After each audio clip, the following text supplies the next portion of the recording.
If you were doing this around your day job or your night job, whenever you work, and let's say you were going to put 1.5 to 2 hours a day, 5 or 6 days a week towards this, in 34 hours, you've got to that point in less than 4 weeks worth of work. So you've got your business up and running, you've got potential customers visiting your website in less than 4 weeks, or in other words, in less than a month.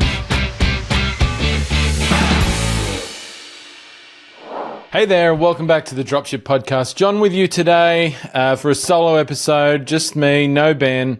Today I'm going to take you through how to start a profitable dropshipping business in 10 hours a week. So I'm going to take a slightly different approach to this one. We're going to talk about it in terms of how much time is required to start a profitable dropshipping business.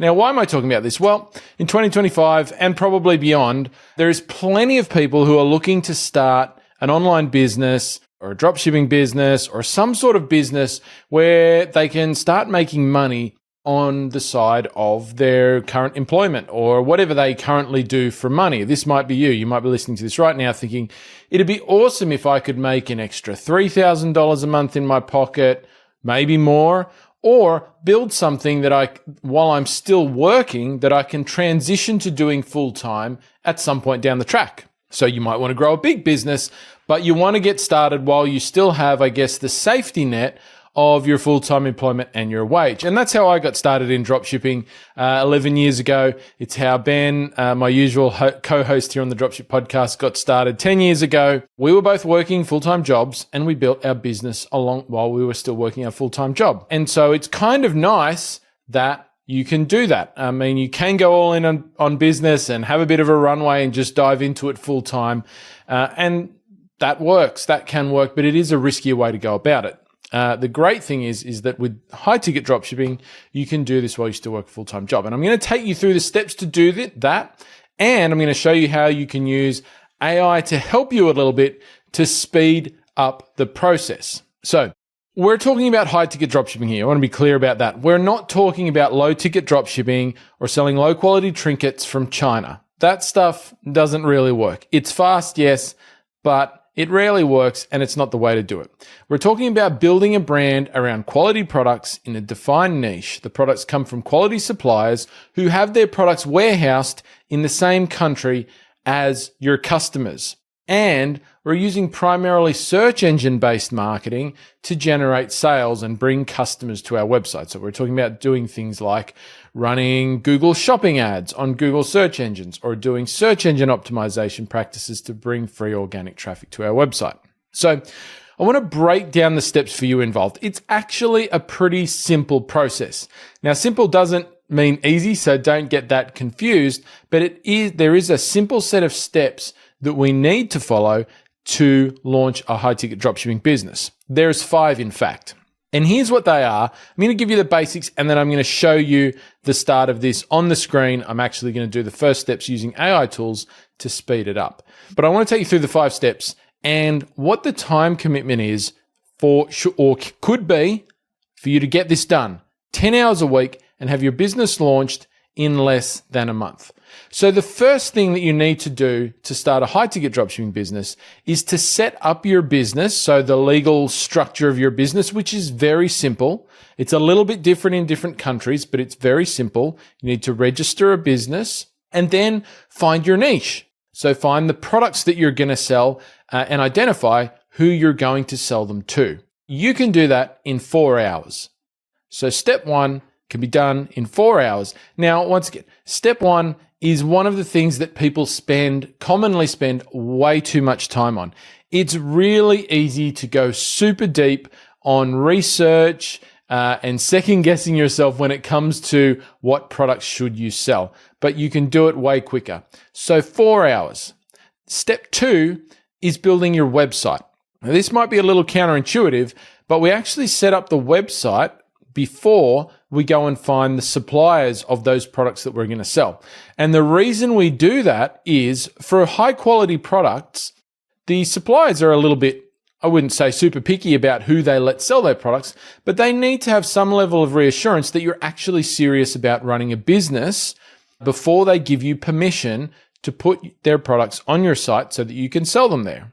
And so one of the ways that we demonstrate a level of commitment and seriousness to actually starting a business in their market is by setting up a website and showing them that, hey, we have a business that your products can go into. There's something that you can see there so that you can have some certainty that we're going to do a good job of selling your products online. They're going to look good when they're on our website, right?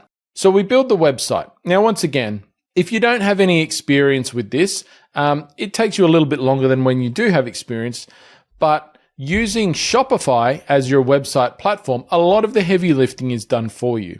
Shopify is a great platform for people who are setting up their business for the first time with very little experience. It's very user-friendly, and with the right Shopify theme, which is kind of like the backbone and the template for your website, you can set up a website here with very little experience that looks pretty good fairly quickly. So I'm allowing 10 hours to set up your website.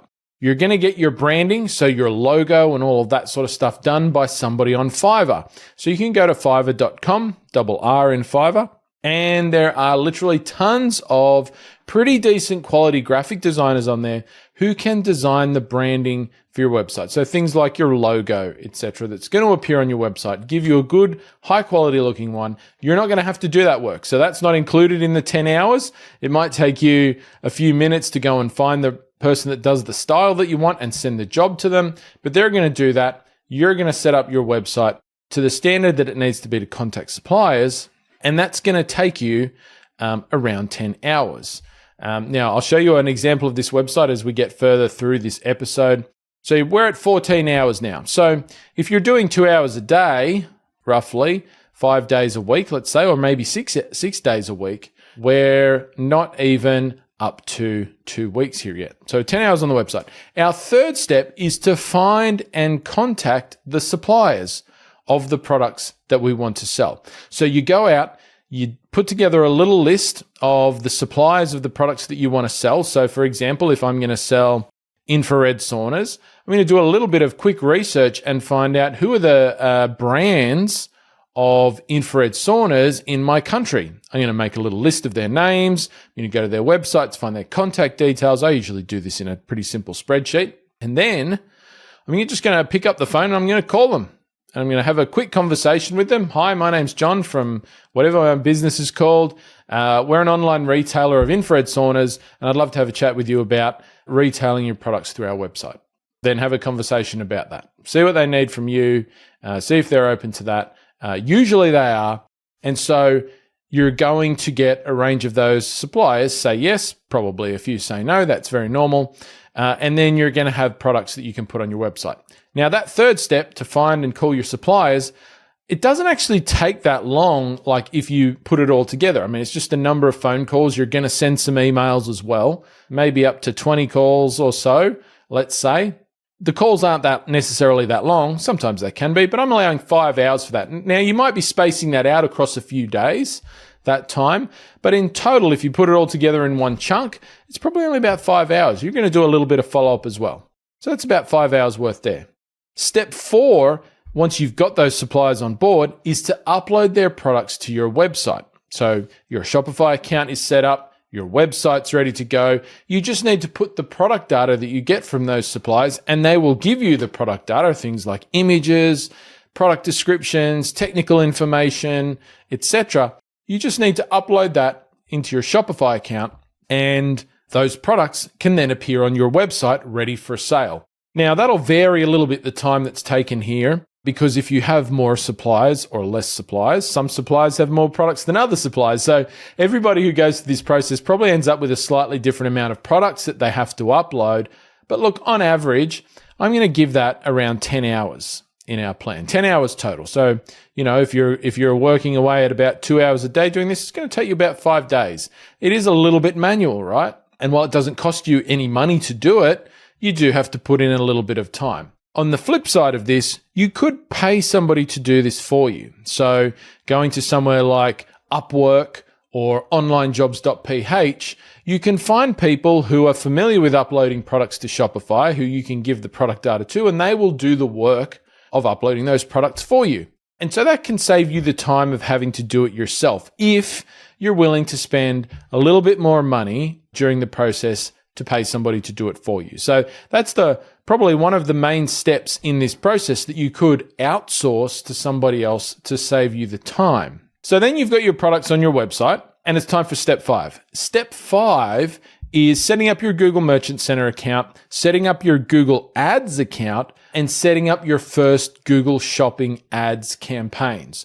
So the first place we recommend people start advertising their high-ticket dropshipping business is with Google Ads and specifically Google Shopping ads. Now, I'm going to show you some of these in a moment, but if you've ever been to a Google search result page and you've searched for a product that you're looking to buy, you will have seen these ads along the top of the results. They're the ads where you've got the images of the products in them, the price.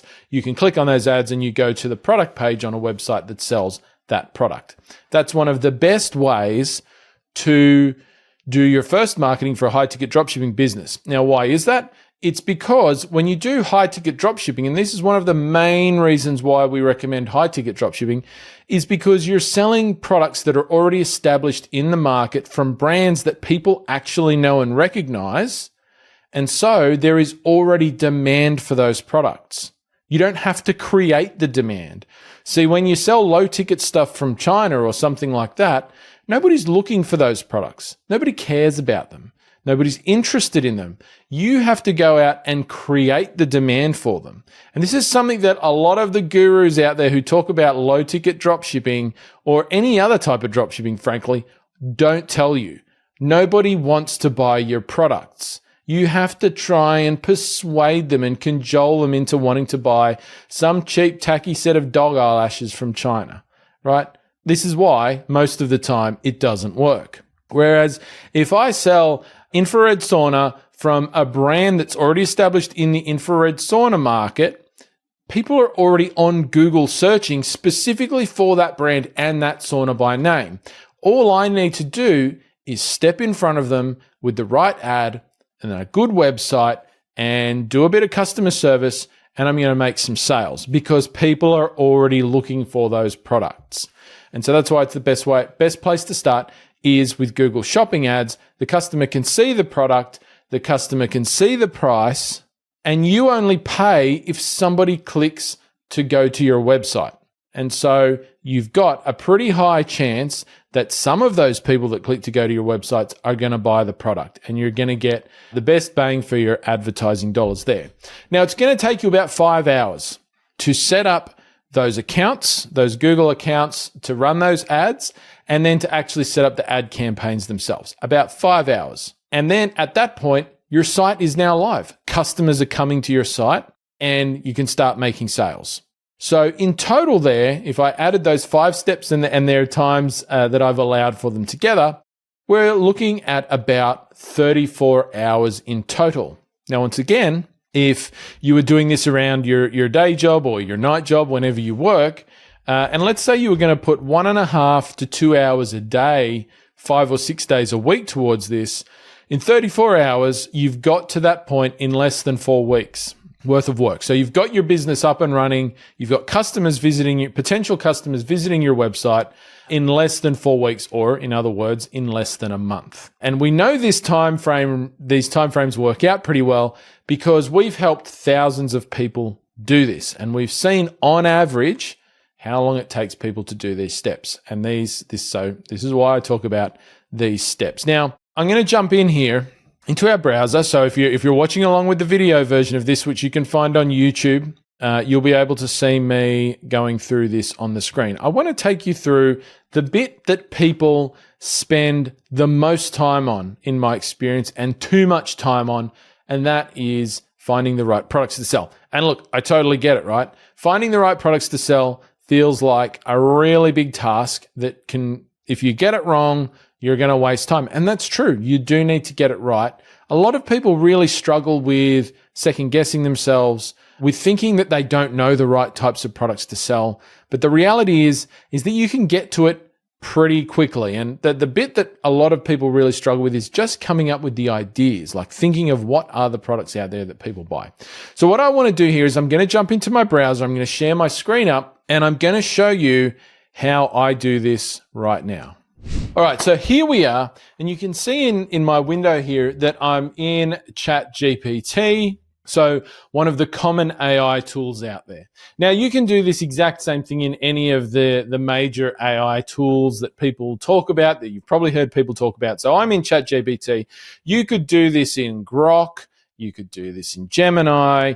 You could do this in Claude, which is another one that I like to use from time to time. It doesn't matter, right? We're not doing very complex things here, really. One of the great things about AI at the moment and these AI tools is that they can help you think of things that you wouldn't ordinarily be able to think of because they've been trained on such a wide array of information, which any one individual can't have had access to all of that information, right? In their own lived experience. And so one of the ways that I find AI really helps me to speed up in my business at the moment is thinking of ideas. And in step one, where people have to find their niche, find their products that they're going to sell in a dropshipping business, where people spend too much time is simply just trying to come up with the ideas of potential products that they could sell. Some people will go around at this for a month, like a week, and you really don't need to. So you can see what I've done here. I've put in a really simple prompt, and I could probably do a better prompt than this, but I want to show you how to do it in the simplest way possible, right? Please write me a list of 100 hobbies that are common in the United States. And ChatGPT has thrown me out, as you can see here, a list of 100 things that people do. Now, of course, you could replace it with your country. You'll find that the list will be fairly similar. Let's say if you're in Australia, or if you're in Canada, or if you're in the United Kingdom, or somewhere in Europe, you're probably going to get similar things. So now you've got ideas. These are hobbies. So when we're looking for high-ticket products to sell, we want to identify specific things that people do, whether it's a passion or a hobby or an activity that people do, or businesses that people run that use products to carry out the business, right? Businesses count as passion niches. So here I've gone first for the angle of hobbies. And I've just gone through the list, and you can see there's a lot of stuff here, and some of these things definitely don't have high ticket products in. So I'm going to kind of ignore them. But what this allows me to do now is to follow this prompt up. I would go through this list and see if there's anything that kind of strikes my fancy, or I think, oh, that's interesting. Like, for example, I could look at woodworking. So my niche could be woodworking. I'm going to sell people who are into woodworking any of the products that they need to do woodworking. And that's also going to have some crossover with businesses that are involved with woodworking as well. And there's going to be commercial versions of some of that equipment. So this tells you the interest, and you can follow that up with another prompt to find the products that people use to do that. And I'll do that in a second. I wanted to show you another prompt I did. Please write me a list of 100 types of businesses in the United States. Once again, super basic prompt. I could definitely do a better prompt than that, but I can start to see here that it's given me a list of business ideas. And so once again, not all of these are going to be suitable because they don't use the types of products that we want to sell, or any types of products. And that's probably how I could improve that prompt. But there's going to be things in here: gym and fitness centers, yoga studios, dance studios, potentially martial arts schools, sports clubs and facilities, golf courses, catering services, videography services, perhaps, tattoo parlors, beauty salons, barbershops. Those three there would kind of go hand in hand. 72, 73, 74. Nail salons, 75 would go hand in hand as well. So there's going to be stuff in here where there are definitely products, breweries, distilleries, agricultural businesses. Like, I can see a number here that are coming up: land surveying services, where products are used. I just know that because I know it off the top of my head, where high ticket products are used, and you could sell high ticket products to those businesses. And those businesses definitely buy those things online as well. Here's where you use AI to go a bit deeper, because you might say, oh, well, look, I'm interested in one of these ideas, but now I've got to go and work out what products they would actually buy, because this doesn't tell me the products. This is where you do another prompt, right? And the next prompt you do is an example like this one. Please tell me what products you would need to buy to open a dental surgery. So once again, a type of business. And then it's given me a list of products here. And to be honest, I mean, I've been to the dentist before, but even when I thought about that question myself, yeah, I could probably think of maybe 5 or 6 different types of products. But you can see here, it's given me a whole list of things here. Look at this list. It's still going, these are all individual product types, right? And some of these I would never have thought of because what do I know, right? I'm not a dental expert, and you don't need to be to start this business either. You're going to learn it as you go, and that's totally fine. But look, I mean, you got dental chairs, dental lights, operatories, butchering that one, cabinets, imaging equipment, dental lasers, drills. You've got some smaller stuff here like forceps, for example, intraoral cameras, autoclaves and sterilizers, ultrasonic cleaners, dental 3D printers for creating, appliances that go in the mouth, for example. So there's a whole bunch of stuff here. It's not all high ticket, but there's a lot of stuff here that is high ticket.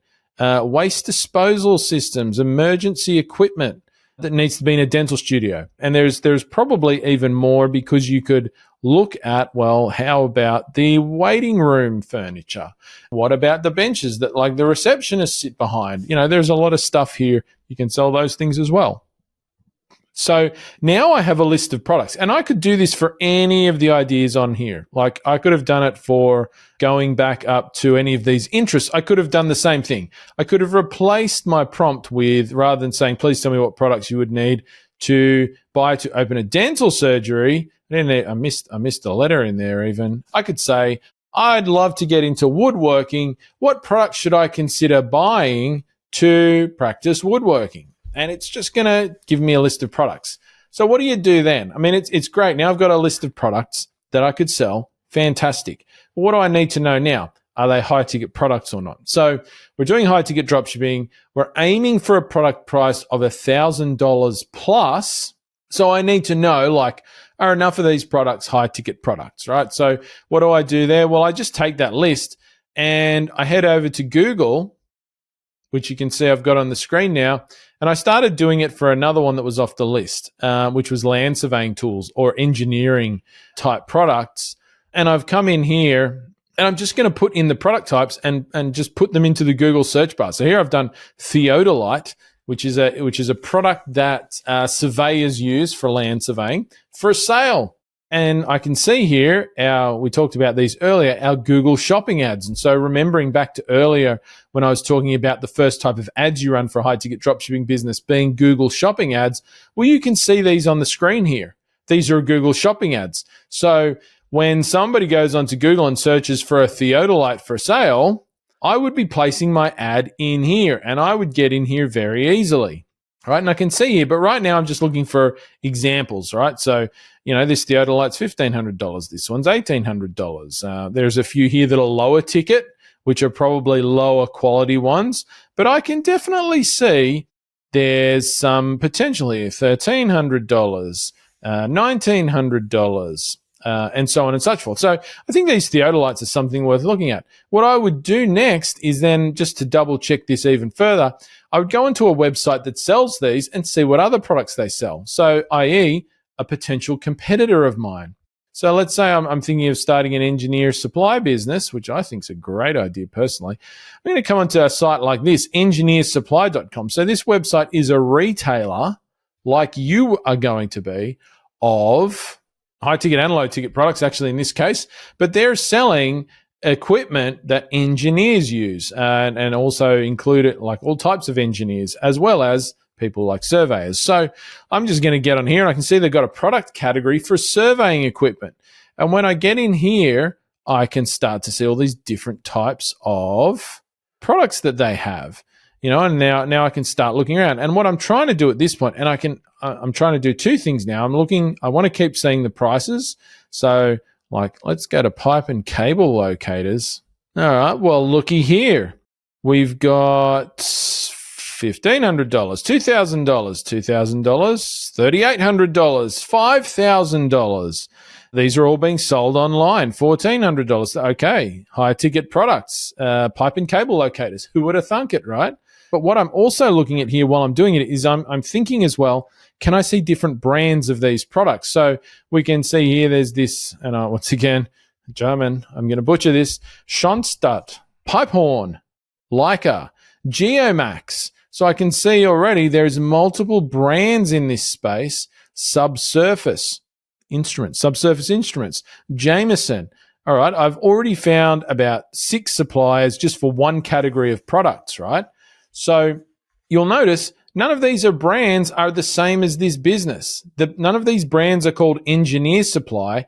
These are different companies. Their products are being sold by Engineer Supply, but Engineer Supply doesn't own these products.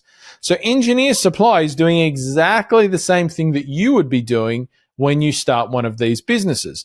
So then I might note down some of those names, but I can come back to this site to build my supplier list later, which you'll remember is step 4. And I'm going to contact these companies to have that conversation with them about selling their products on my site. Now, look, I would probably go and look at some of the other things here. Ground penetrating radar. That sounds interesting. Oh, well, looky here. $16,000 product, $18,000 product, $19,000 product, $23,000 product, right? Okay. Some of the same brand that I saw with the other ones, but there's another brand here as well. So once again, high ticket products sold online. That's ticking my boxes. I like this niche. So I know what my niche is going to be. At this point, I can see there's a lot of potential here for engineering type products or land surveying type products. So I could say tick. Yep, let's go do that niche. So the next step then is you're going to build your website. And I just wanted to show you, like, this is a website of the sort that we set up. So remember I said you can set up your website in about 10 hours. This obviously has a lot of products loaded on it because it's a live website at the moment. This is one of my websites. And you can see, but this is what it looks like. This is the website that you're going to set up on Shopify. So I could set up this website in 10 hours from scratch. Now, you might look at it and say, well, that looks like a pretty decent website. I don't know if I could do that. You can. On Shopify, this is a very easy website to set up. This uses the Empire Shopify theme to kind of provide the structure. And all I'm doing is putting my branding on, choosing my colors, choosing my fonts, and then uploading my product images and data onto here. So it's really not that complicated to do. We use the Empire theme or the Superstore theme by Out of the Sandbox. They're literally the best themes for high-ticket dropshipping. And so this is what you're looking to do.